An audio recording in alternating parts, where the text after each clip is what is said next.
सदगुरु सुखराम जी महाराज ने धन्य हो। सदगुरु युक्तिराम जी महाराज ने धन्य हो। सदगुरु स्वामी जी श्री कुशालदास जी महाराज ने, संत श्री ज्ञानेश्वरी भाई जी महाराज ने धन्य हो। राम नाम सुख राम कहें रटे प्रीत सुआ, तो मोख मुगत की क्या चली, परम मोख जहाँ जा। बोलो राम। एक प्रश्न आता है बड़ा सीधा सा कि भगवान शंकर ने विष पिया और विष पिया तो पिया, गले में रोग क्यों लिया? क्या उनको नीलकंठ कहलाने का शौक था, या क्या वो अगर वो विष को पी लेते तो उनको कोई नुकसान होने वाला था? और ऐसा था तो उन्होंने पिया ही क्यों? इस कथा को हम आज समझाने के लिए यहाँ पर आए हैं, और ध्यान से समझें तो इस कथा की सारगर्भिता समझ में आती है। समुद्र मंथन जब शुरू हुआ तो मंथन में सबसे पहले हलाहल विष भी निकला। जब हम गुरु ज्ञान दे के भजन करने बैठते हैं तो सबसे पहले हमारा विष तत्व ही बाहर निकलता है। जमहाई आना, आंसू आना, मन का ना लगना, कुसंग का लगना, ये सब विष, विषय वासनाओं में मन को खींचना, ये सब विष।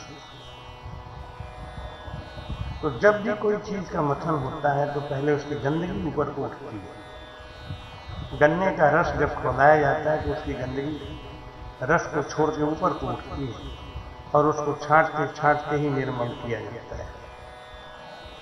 समुद्र मंथन में हलाहल विष निकला। विष के प्रभाव से तीनों लोकों में हाहाकार मच गया। किसी के अंदर इतनी शक्ति नहीं थी कि वो विष के प्रभाव को प्रभावहीन कर सके। सब देवता मिलकर शिव जी के पास गए, क्योंकि शिव जी के पास बहुत बड़ा रसायन है, वो है राम। दिन रात तो राम भजन में ही लीन रहते हैं। उनको काम भी ऐसा मिला संहार का, तो उसके लिए उनके पास तमाम गण हैं और उनका कार्य आसानी से हो जाता है। विष्णु भगवान का काम है जीवों का पालन पोषण और रक्षा करना, इसलिए उनको दिन रात जागना पड़ता है, भागना पड़ता है। ब्रह्मा जी का काम है जीवों की उत्पत्ति करना, उनको दिन रात भागना पड़ता है। लेकिन शिव जी का जो काम है उसमें उनको ज्यादा काम नहीं है, इसलिए वो निश्चिंत है तो भजन ही करते हैं। इससे एक संदेश ये भी जाता है कि जो जीव गृहस्थी में आकंठ फंसा हुआ है, माया में लिप्त है, उससे भजन नहीं हो सकता। वो दिन रात भागता ही रहेगा तो माया का इकट्ठा करता रहेगा, कब भजन करेगा? जब उसकी जिम्मेदारियां निवृत्त हो जाती हैं, जब वो जिम्मेदारियों से अलग हट जाता है तो भजन कर सकता है। शंकर भगवान के ऊपर कोई विशेष जिम्मेदारी नहीं है। क्यों? ये जीव ही जीव आहार करत है, ये जीव अपने ही कर्मों का फल भोगता है और अपने ही कर्मों से मर। तो सभी देवता मिलकर देवाधिदेव महादेव के पास गए, उनसे प्रार्थना किया कि इस विष का कोई हल निकालिए। महादेव जी ने पूरा विष ग्रहण कर लिया। अब यहाँ पे प्रश्न आता है कि उस विष को ग्रहण करके कंठ स्थान पे रोक के और ऋषिकेश के पास वो नीलकंठ की गुफा में जाकर बैठ के उस विष के ताप को ठंडा करने का प्रयास करने लगे, तो वो अंदर क्यों नहीं ले गए? इस प्रश्न का उत्तर विचार किया कभी? सीधा सा प्रश्न है और सीधा सा ही इसका उत्तर। क्यों?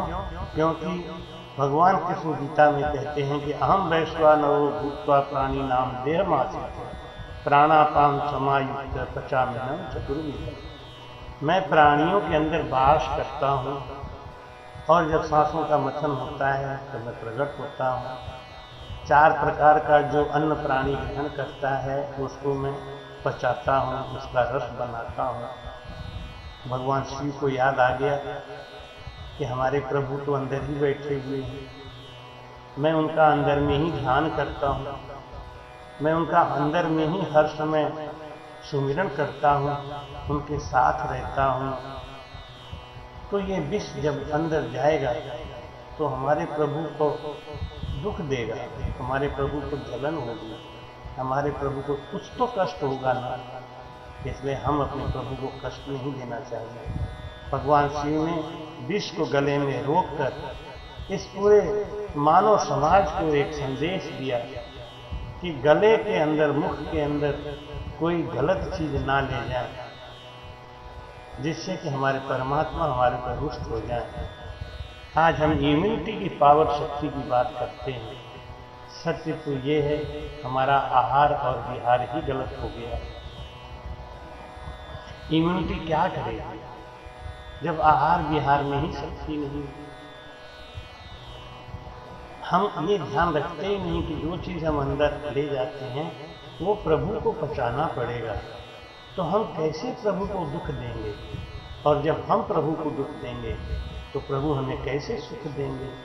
गुटखा, पान, तंबाकू, बीड़ी, सिगरेट, क्या है ये?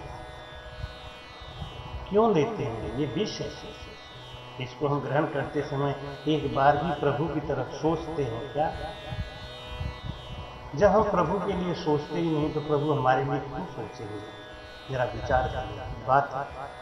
भगवान शिव का इतना बड़ा संदेश हम नजरअंदाज कर देते हैं। नजरअंदाज नहीं करिए, इस पे गौर करिए कि प्रभु शिव विष जैसी चीज को ग्रहण किए थे तो किस लिए ग्रहण किए थे? संसार की रक्षा के लिए।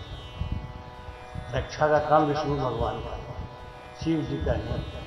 लेकिन जब विष्णु भगवान ने प्रार्थना किया कि मैं इस विष को नहीं बचा पाऊंगा, नहीं बचा पाऊंगा, ये तो राम भजन करने वाले आप तरीके ही लोग कर सकते हैं। देखिए, विष्णु भगवान सुरगुण भक्ति करके वो विष्णु लोक को जाते हैं और वो कहते हैं कि ये दैविक जो ताप है, दैविक भौतिक ताप, तो दैविक ताप है ये। समुद्र मंथन से जो विष निकला है, इससे आप ही मानव मात्र की रक्षा कर सकते हैं। मानव के कल्याणार्थ भगवान शिव ने विष ग्रहण किया एक बार। हम हर शिवरात्रि को, हर पूजन पे, हर सावन के महीने में नशा करके और मस्त होकर कहते हैं हम शिव भक्त हैं। आप शिव भक्त नहीं हैं, शिव को बदनाम करने वाले भक्त। शिव जी ने कब कहा कि तुम नशा करके और अपनी बुद्धि को भ्रष्ट करके सड़कों पे नंगे नाचो? जब आप नशे में होंगे तो आप कैसे सनातन धर्म की रक्षा करेंगे? सनातन धर्म की रक्षा अब बल से नहीं हो सकता, क्योंकि आपका बल कमजोर पड़ चुका है। अब बुद्धि से हो सकता है। इसलिए बुद्धि को चेतन रखें। नशा पत्ता जब सनातन धर्म में करने लगेंगे लोग तो उनकी बुद्धि भ्रष्ट हो जाएगी, और भ्रष्ट बुद्धि वाला जीव कभी भी सनातन धर्म की रक्षा नहीं कर सकता। आशा है इस संदेश को आप गहराई से लेंगे, शेयर करेंगे, सबको बताएंगे, और अगर आपने चैनल को सब्सक्राइब नहीं किया है तो करेंगे। हम आपसे फिर मिलेंगे ऐसी बहुत सी अभूतपूर्व घटनाओं के साथ। लेकिन आप मेरे परिवार के संग जुड़िए, केवल राम ज्ञान काशी के संग जुड़िए। काशी राम द्वारे से पूरे लॉकडाउन में मैंने प्रयास किया है। 22 मार्च 2020 से हमने यूट्यूब पे कार्यक्रम देना चालू किया। अनवरत लगातार मेहनत करके अभी तक देता आ रहा हूँ, जिससे आप अपने घर में बैठे रहें और घर में बैठे बैठे इस ज्ञान को सुन के आध्यात्म का लाभ उठाएं, भजन करें और उन्नति करें।